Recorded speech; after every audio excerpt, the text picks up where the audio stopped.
Okay, so creating an array explicitly. Arrays.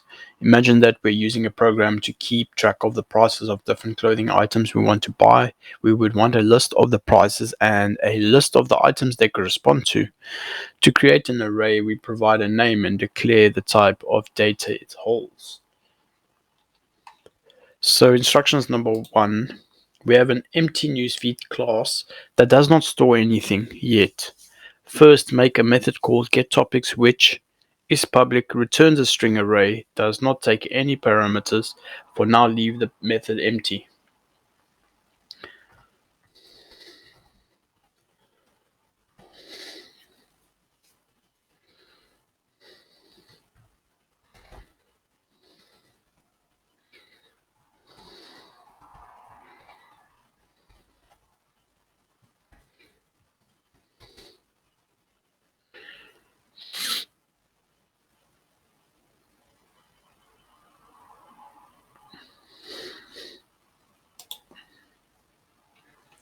Inside the getTopics method, create a string array called topics.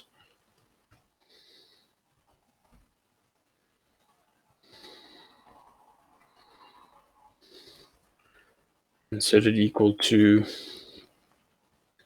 array containing these elements. So opinion,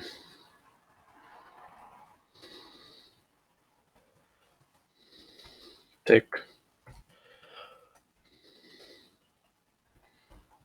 science, health.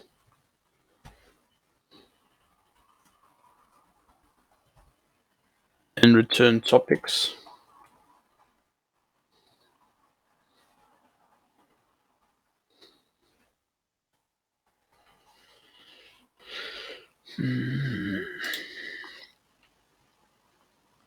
Okay, so number three, uncomment the lines in the main method to see how the getTopics method works on a newsfeed.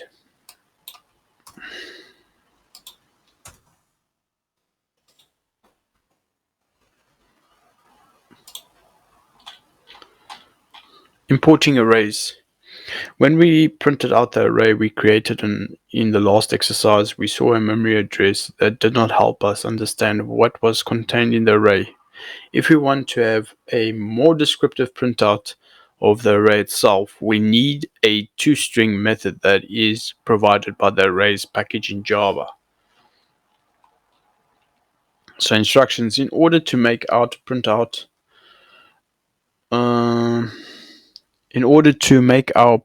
of the topics array more helpful, we are going to want to use the toString method from the arrays package.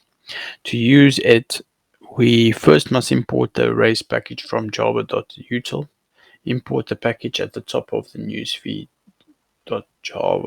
file.